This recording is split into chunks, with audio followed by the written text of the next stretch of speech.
A great fire has broken out in Rome. It's hot and smoky. People are running for the hills, desperately trying to save their homes and loved ones. But who started this fire? Was it the jealous wife of a baker who left a hot oven unattended, or the careless servant of an empress who tossed a lit candle into a vat of perfume? Those are just two of the possible causes for the disaster that struck Rome in 64 CE. But whichever way the fire started, it quickly grew beyond anyone's control. For 6 days, it raged across the city, destroying 10 of Rome's 14 administrative districts, and leaving thousands dead, injured, or homeless. But when the smoke cleared, the blame game began, and it was one that would forever change Rome and its people. So let's get to the bottom of it and answer one of history's most enduring questions.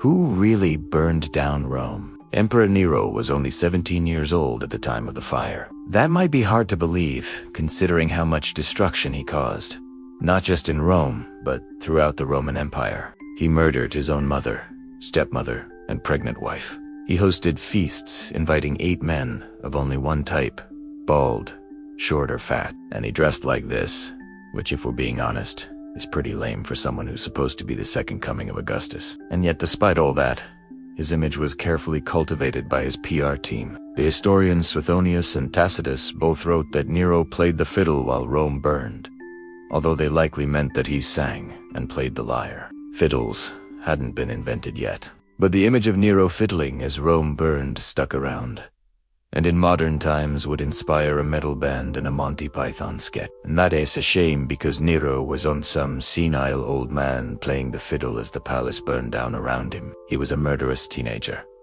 who used the chaos to murder more people. Nero was staying in his villa in Antium, on the coast about 100 miles from Rome, when the fire broke out. And so far there is no evidence he knew anything about it, until it was already raging out of control. So he could have just been chilling in Antium and enjoying the view. Instead, he spent his time terrorizing the countryside as he decided what to do next. One day, Nero came across a group of Christians praying and immediately ordered them arrested and tortured. The next day, he sent his Praetorian soldiers into the countryside, killing anyone who tried to flee the fire, burning their fields, and seizing their property. And then he returned to Rome and began slaughtering anyone who didn't have the right papers to be in the city. Starting with the people living in the circus, Maximus. This was a group of unemployed chariot drivers who lived in tents near the chariot racing stadium and were generally considered low class. But they had become a thorn in Nero's side after protesting his decision to double the price of their bread rations. So now they were easy targets, as Nero drove through the city in his golden chariot. He had his soldiers tossed gold coins into the crowd, knowing full well that the people fighting over the riches would trample each other to death. When the coins ran out, he began tossing silver instead, watching gleefully as common folk fought and died over their newfound wealth. It wasn't enough for him to kill people. He wanted to see them suffer first. After exhausting himself with all that fun, Nero went to the Palatine Hill where he planned to stay during the reconstruction of Rome.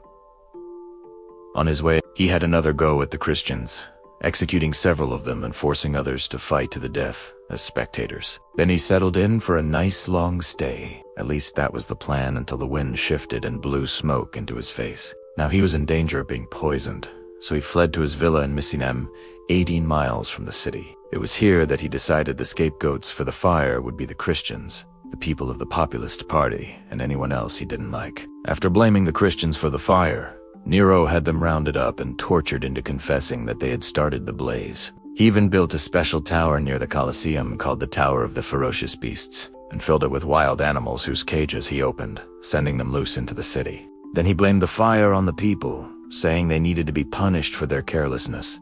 Tacitus said the fire happened in the summer during the festival of the Great Mother, when Rome was overcrowded and dry as a tinderbox, and he thought that must have been why it spread so fast. He also suggested that maybe the emperor was trying to rid the city of the slums and overcrowded neighborhoods. We don't know what the Romans thought about any of this, because the fire destroyed their written records. What we know comes from the writings of Greek and Roman historians who had their own biases and agendas. There's a widely held belief among historians that Suetonius and Tacitus hated Nero. Both of them wrote their histories decades after Nero's death, and during the reigns of emperors who hated Nero's guts. Tacitus especially hated Nero. In fact, Nero's reign was so bad that Tacitus didn't think the world was worthy of his history, so he hid it in a fictional story called The Great Fire, which describes the fall of a tyrannical emperor and the rise of a false messiah. Sounds familiar? Yeah. But it is probably safe to assume that Tacitus didn't think Nero was some kind of misunderstood nice guy. For example, after the fire, Nero sent another of his soldiers, a former gladiator named Tigellinus, back into the ravaged city to find whoever was responsible. If they couldn't find the culprit, he told them to come back with someone who could take the blame, and whoever they chose would be put to death. So unless Nero's scapegoats confessed, they wouldn't stop being scapegoats until they were dead. And yet it seems some people still try to make excuses for Nero. Author Robert Graves said that Nero was innocent and only tried to put a stop to the rumors that he started the fire by kicking off a propaganda campaign to shift the blame onto the Christians.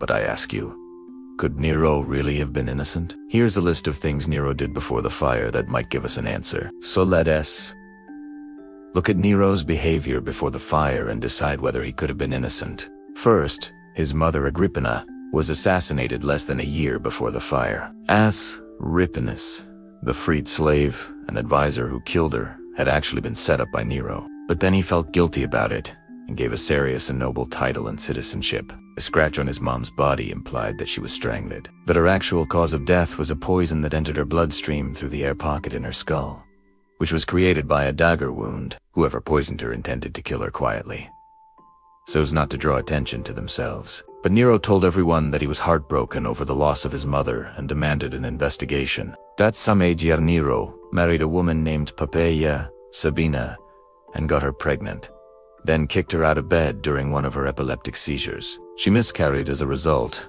and Nero reacted by kicking her to death. Then he put his next target, Pythagoras, a philosopher and tutor to his daughter Octavia, on trial for debauchery and adultery. Pythagoras may have been innocent, but Nero also had a vested interest in seeing him convicted. After all, Pythagoras had taught Nero that life was meaningless and futile, sentiments that were becoming increasingly attractive to the young emperor. Then there was Nero's favorite, Seneca, a philosopher, playwright, and advisor to the emperor. They had a close relationship for a few years.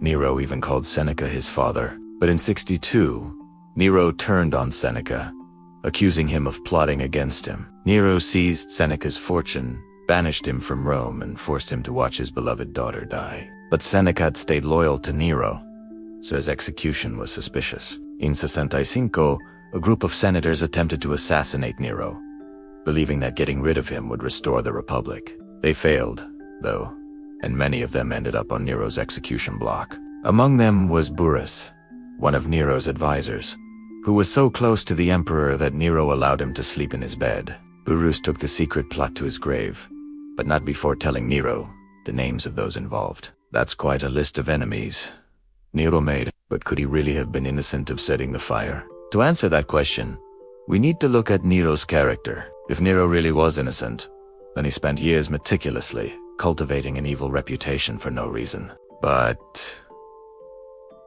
I don't buy it. The idea of an innocent Nero is not only contradicted by his history, but also by his actions after the fire. Sure, he could have had someone start the fire and then blamed the Christians to divert suspicion away from the real culprit, but he didn't have to. He could have investigated the matter and found the real arsonist without having to sacrifice anyone. But he didn't do that either. Instead, he used the tragedy to get rid of his enemies and anyone else he didn't like. In doing so, he became the worst monster in Rome, which was exactly what he wanted. After all, that's the real reason Nero burned Rome. In 64 CE, the Roman Empire was going through a rough patch. The good years were over, and the empire had seen one civil war too many. The people of Rome were tired of violence, and the best thing Nero could have done was to give them a new Colossus to worship. But instead, he poured oil on the fire, and in doing so, became the cruelest Roman emperor in history, at least until Caligula's son took the throne.